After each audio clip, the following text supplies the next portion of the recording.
Shalom, brothers and sisters from wherever you're watching us from. We are super excited to have you in this episode. From last episode, we were able to see Jacob and Laban. Jacob fleeing from Laban, and we took a few lessons, especially when it comes to God being with you actually, and we were seeing how actually God was guiding Laban through his angel from when he instructed him actually to go back to his native land up to where actually Laban pursues him and eventually he emerges victorious. This week we look at chapter 32 of the same book. My Bible has an heading, Jacob prepares to meet Esau or Esau. The Bible says, Jacob also went on his way, and the angel of God met him. When Jacob saw them, he said, "This is the camp of God." So he named the place Mahanaim. Jacob sent messengers ahead of him to his brother Esau in the land of Seir and the country of Edom. He instructed them, "This is what you are to say to my lord Esau. Your servant Jacob says, I have been staying with Laban and have remained there till now. I have cattle, donkeys, sheep, goats, male and female servants. Now I am sending these messages to my lord, that I may find favor in your eyes." When the messengers returned to Jacob, they said, "We went to your brother Esau, and now he is coming to meet you, and 400 men are with him." In great fear and distress, Jacob divided the people who were with him into two groups, and the flock and the herds and the camel as well. He thought, if Esau comes and attacks one group, the group that is left may escape. Then Jacob prayed, "O God of my father Abraham, God of my father Isaac, Lord, you who said to me, 'Go back to your country and your relatives, and I will make you prosper. I am unworthy of all the kindness and faithfulness you have shown your servant. I had only my staff when I was crossing this Jordan, but now I have become two camps. Save me, I pray, from the hands of my brother Esau, for I am afraid he will come attack me, and also the mothers with their children." But he said, "But you have said, I will surely make you prosper and will make your descendants like sand of the sea, which cannot be counted." He spent night there, and from what he had within him selected a gift for his brother Esau: 200 female goats, 20 male goats, 200 ewes and 20 rams, 30 female camels with their young, 40 cows and 10 bulls, and 20 female donkeys and 10 male donkeys. He put them in the care of his servants, which each had by itself, and he said to his servants, "Go ahead of me and keep some space between the herds." He instructed one in the lead, "When my brother Esau meets you and asks, 'Who do you belong to, and where are you going? Who owns all these animals in front of you?' you are to say, 'They belong to your servant Jacob. They are a gift sent to my lord Esau. He is coming behind us."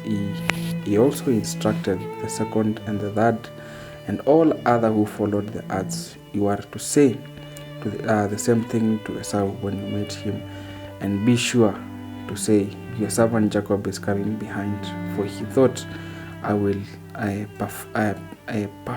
specify him with these gifts I am sending on ahead. Later, when I see him, perhaps he will receive me. So Jacob's gifts went ahead of him, but he himself spent night in the camp. Verse 22 records, the night Jacob got up and took his 2 wives and 2 female servants and his 11 sons and crossed the ford in the Jabbok. After he had sent them across stream, he sent over all the possession. So Jacob went left alone, and a man wrestled with him till daybreak.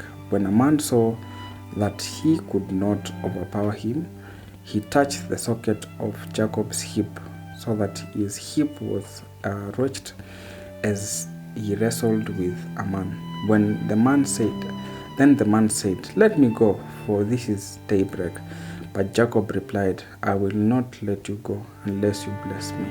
The man asked him, what is your name? Jacob answered. Then he said, your name will no longer be Jacob, but Israel, because you have struggled with God and with humans have overcome. Jacob said, please tell me your name. But he replied, why do you ask my name? Then he blessed him there. So Jacob called the place Peniel, saying, it is because I saw God face to face, and yet my life was spared. Verse 31, which is the last one the Bible records, the sun rose above him as he passed Peniel, and he was limping because of his hip. Therefore, to this day, Israelites do not eat tendon attached to the socket of the hip, because the socket of hips was touched near the tendon. Brethren, what a beautiful scripture to see how actually Jacob prepares to meet his brother, of course, Esau. This is because, of course, we all know that Jacob had taken away his brother's blessings. And you remember, the only blessing that Esau was given was when he's tired with his brother's yoke, then he will break it.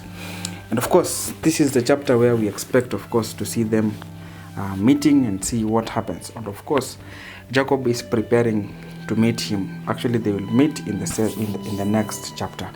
And what happens, of course, he gathers his flock, of course, and splits them into 3 camps. And he prays to God and he says, God, you promised that you will be with me. You promised to make me prosperous.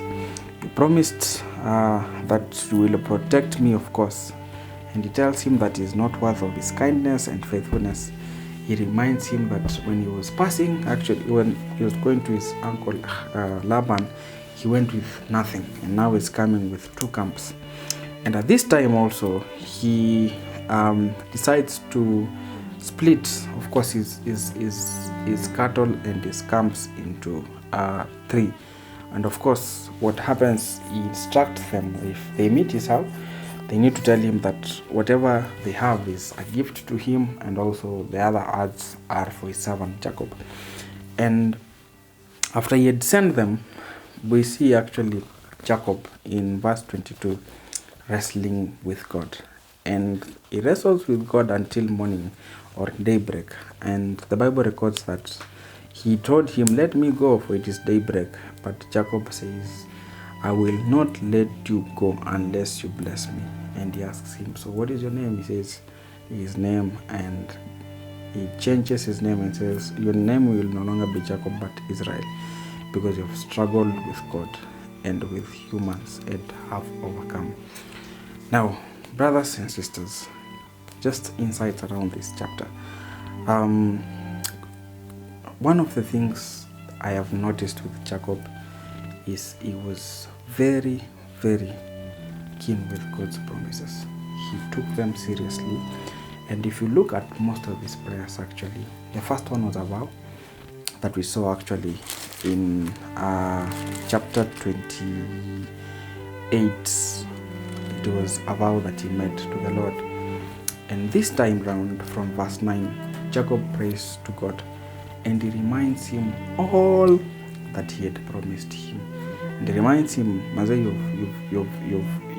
you promised me that you'll make me prosper, and you'll make my descendants like the sand of the sea, which cannot be counted. And in short, he's telling God, you cannot allow me to be killed by this man, because you have promised me that you're going to make me prosperous. And how do you make me prosperous when I'm dead?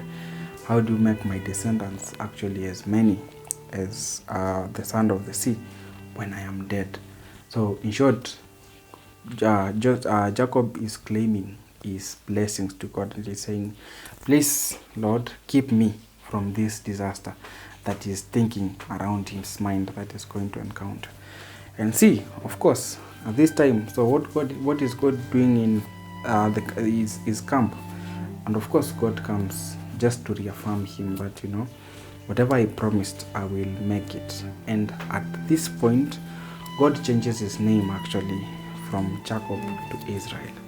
And if you notice, actually, God also changed Abraham's name from Abram to Abraham. And this is to show that God already had blessed him, that he had decided to be part of his change. And in these blessings, of course, we will see in the coming chapters how God actually made Jacob or Israel a big nation because of these same blessings. My challenge to you, brothers and sisters, is how much of God's promises do we know, and how much can we claim them from him? Of course, I know these things have been used in prosperity gospel, and we've been shown how to claim them. But it is true that God has a good plan, and he has promised us so many promises through his word, and he speaks to us every day. And the question is, how much alert are we actually to listen to his promises? How much have we blessed ourselves to listen and to claim his promises as he has promised us? Another question is, if we meet God today, are we sure that we can see the change that he has brought in our lives?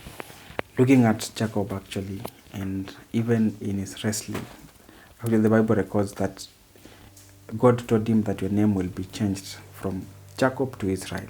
And he gives a reason. He says, because you have struggled with God and with men and had overcome.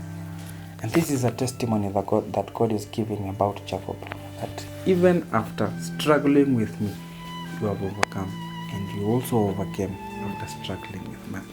And you can see actually all parts of Jacob, how faithful he was. He was a very honest man to his father-in-law Laban.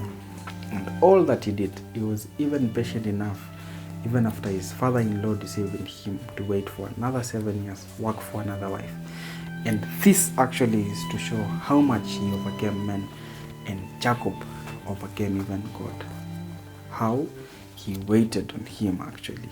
He was so sure that whatever God had promised on him, he will actually surely bring it into accomplishment.